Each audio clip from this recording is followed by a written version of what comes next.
Bom dia, boa noite a todos. Como é que vocês estão? Canal Luz no Fim do Túnel. Eu sou o Helder de Araújo. Eu estou cumprimentando agora com um bom dia, boa noite, porque na verdade o dia ele já inclui a tarde. E na verdade, o que é um dia, né? Um dia são 12 horas, a rigor, e uma noite são mais 12. Que já se popularizou na internet o bom dia, boa tarde, boa noite, boa madrugada, boa qualquer hora, do Rubem Gonzalez. Então todo mundo adotou alguma parte desse slogan. Por enquanto eu vou usar o bom dia, boa noite a todos. Pessoal, é um prazer estar aqui de volta. Os nossos vídeos têm tido um crescente número em termos de visualizações. Bom, o vídeo de hoje eu vou falar alguma coisa sobre o pacotaço de Milei, o famoso ANCAP, anarcocapitalista argentino, que acaba de ganhar as eleições no nosso vizinho, no nosso querido vizinho. Bom, pessoal, além disso, eu vou falar alguma coisa, sempre abordo alguma coisa sobre o problema da guerra no Oriente Médio e talvez alguma, se sobrar tempo no vídeo, alguma coisa sobre o Brasil. Sempre tem alguma notícia sobre o Brasil, ainda que seja de cunho histórico. Bom, primeiro vamos ao DNU de Milei. Não é o DNA ainda, hein? Não é o DNA, é o DNU de Milei, o Decreto de Necessidade e Urgência. O tal DNU de Milei, que tem 82 páginas e 366 artigos, é um conjunto, eu diria até sinistro, né, de medidas policialescas contra políticas públicas e sociais. É um tapa nas políticas públicas e um peteleco nas políticas sociais dos últimos governos argentinos. Sobretudo daquele tipo de política que é conhecida como peronismo, né, que é parecido um pouco com as nossas políticas públicas e sociais brasileiras. A Argentina agora está coalhada de policiais e de atos de repressão. A repressão está nas ruas, as pessoas se manifestam, existem comícios, manifestações. Enfim, o povo está às ruas, preocupado. Não se via nada assim em termos de repressão desde a ditadura de Jorge Videla, né? O terrível extremo-direita lá da época da Guerra Fria. Olha, eu gostaria de estar errado. Tomara que eu esteja errado, mas eu estou sentindo um cheiro de desastre aí no ar, espero que eu esteja errado. O Milei anuncia que os empregadores, vejam só, poderão pagar seus trabalhadores com leite ou com carne, em vez de dinheiro. Pô, se não tem dinheiro, né? Como se diz, se não tem cão, você caça com gato. Se não tem gato, você caça com coelho, sei lá, com um bichinho de pelúcia, não sei. E além disso, você também vai poder pagar, por exemplo, o aluguel, né? Pô, eu não tenho dinheiro, mas eu tenho aqui, sei lá, 3 quilos de carne seca, né? Não sei, né? As medidas da DNU, de novo, o Decreto de Necessidade e Urgência, é um conjunto radical de revogações. Pessoal, revogações. O que são revogações? Revogar, pessoal, significa anular, cancelar, invalidar, terminar, cessar, rescindir, abortar, caçar, suprimir, abolir, extinguir, eliminar, nulificar, deletar, né? Fazer desaparecer da face da terra, né? Revogar, por exemplo, revogar a lei do arrendamento, do aluguel, das gôndolas, que são um tipo de comércio lá que eles chamam de gôndolas, né? Eu acho que é mais ou menos como o nosso o cara que trabalha na rua, que tem uma tenda, que tem uma loja, que tem uma loja assim na calçada, né?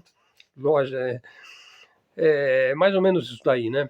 Lei do arrendamento, aluguel, né? Arrendar, alugar um terreno, uma casa, um apartamento, né? Até porque você vai poder pagar com carne, né? Em vez de dinheiro, né? Ou pagar com leite, talvez, ou com alguma coisa que você produza. Bom, aí não sei como é que vai ficar essa questão da produção, né? Se você for pagar as coisas com gênero, né? Pagar em espécie. Em espécie, geralmente, quando fala pagar em espécie, é pagar com dinheiro, né? Outras revogações, revogação dos preços. Estão lembrado aí da época do Sarney, quando você tinha uma política de preço, de controle de preço, né? Tudo era controlado, o preço do boi, né? O preço da vaca, o preço da carne, o preço do tomate, da salsicha, enfim. Revogação na indústria, no comércio. Na prática, ele quer facilitar tudo, né? Ele quer acabar com a regulação, acabar com o excesso de leis, acabar com o excesso de burocratização e tal. Então é sempre aquela coisa, na teoria é tudo muito bem intencionado. Uma outra medida interessante, ó, transformar empresas públicas em SA, em sociedade anônima. Então eu tenho lá um time de futebol, eu quero transformar ele em sociedade anônima, e aí fica mais fácil para eu privatizar. Você sabe, os ANCAPs, eles amam a palavra privatizar, eles adoram privada, né? Tudo que é privado eles gostam, né? Outras medidas, desregulamentação da internet, tá, isso aí pode ser interessante, né? Internet para todo mundo. Incentivar a medicina privada, na prática se acaba com o sistema de saúde público, né? Flexibilizar as práticas comerciais. Por exemplo, então, na prática, você não precisa mais registrar em carteira de trabalho, você terceiriza, você retira aí os serviços de segurança aí, de previdência, enfim, a questão aqui da nossa CLT, né? Eu não sei exatamente como é que funciona lá, né? Uma outra revogação, ó, proibir a proibição.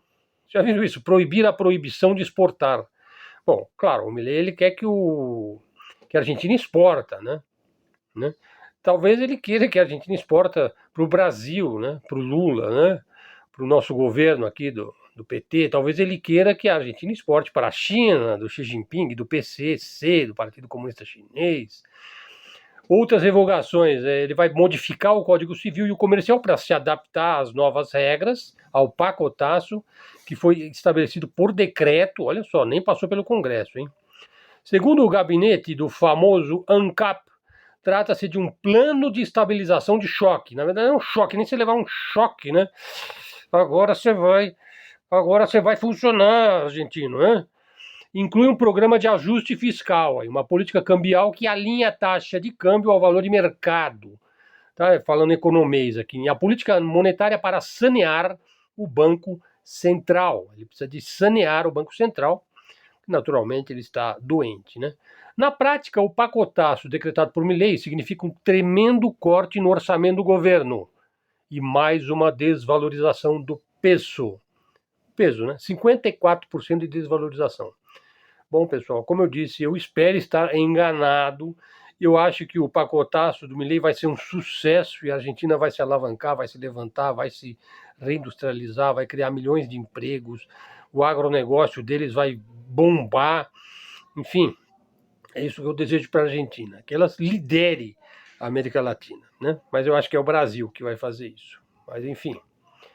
Falar agora alguma coisa sobre a faixa de Gaza. Pessoal, a situação está dramática. Mais de 500 mil de pessoas, 500 mil pessoas, ou seja, mais de 25% da população palestina está à beira da fome, enfrentando níveis catastróficos de fome, conforme revelado num relatório recente da ONU. Aliás, a ONU, essa semana, ela conseguiu aprovar lá uma ajuda humanitária para Gaza, com 100% de votos favoráveis, que é quase um milagre. Não sei se vai adiantar alguma coisa, mas parece que finalmente a ONU deu uma bola dentro, né? Toda a população aí de Gaza, aproximadamente 2,2 milhões de habitantes, enfrenta uma insegurança alimentar de nível crítico. A terrível situação agravada pelo conflito, né, e pelo acesso limitado à ajuda levanta alarmes de uma fome iminente e desenfreada, a menos que sejam tomadas medidas imediatas para garantir alimentos, água e serviços essenciais. Para terminar o vídeo, fazer aqui uma correção, né, com relação àquelas pessoas que adoram falar de monarquia, né, adoram falar que elas são católicas e são monárquicas, que eles praticam a verdadeira missa tridentina, né, e são sempre os primeiros a meter o cacete no Papa Francisco, qualquer coisa que ele fala, assim, está errado, enfim. Eu diria assim que a direita liberal conservadora brasileira, a chamada direita brasileira, ela posa aí de muito católica, muito monárquica, mas a verdade é que ela é apenas sionista e neocon, né? Então, assim, para falar alguma coisa, não que eu seja contra ou seja crítico à monarquia, não, de forma nenhuma, né? Eu só gostaria de fazer uma correção, né? Para aquelas pessoas que se empolgam demais com o segundo reinado, né? Que falam em volta da monarquia, que diz que aquela foi a era de ouro da história do Brasil. Veja, eu nunca fui avesso ao período imperial, mas não convém aderir ao vício do saudosismo ilusório, né? Como diria o Luiz Peixoto Vale, quem não se ilude, não se desilude. O Dom Pedro II, ele não era simplesmente um maçom, ele era maçom até última célula, até o tutano dos ossos. Ele era o mais maçom de todos, né? Ele era um maçom praticante, ele adorava a maçonaria, a ponto de odiar e perseguir a Igreja Católica. Então, seu anticonservadorismo, ele era um anticonservador, sim, ele era um progressista, né? Ele era um cara que adorava as modas francesas, o positivismo e tudo mais. Ele incentivou as Forças Armadas, né, que a gente vinha lá das guerras regenciais, as quais vieram a devorá-lo na proclamação da República.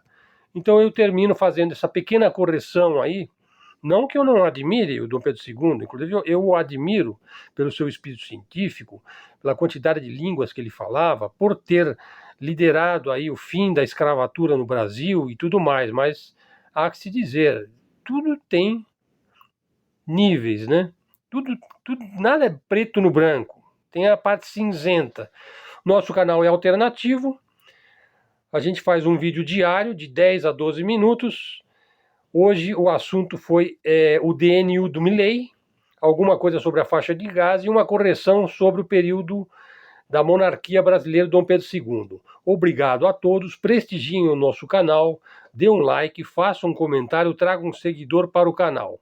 Mais informações aí na descrição. Obrigado a todos, até a próxima e fiquem com Deus.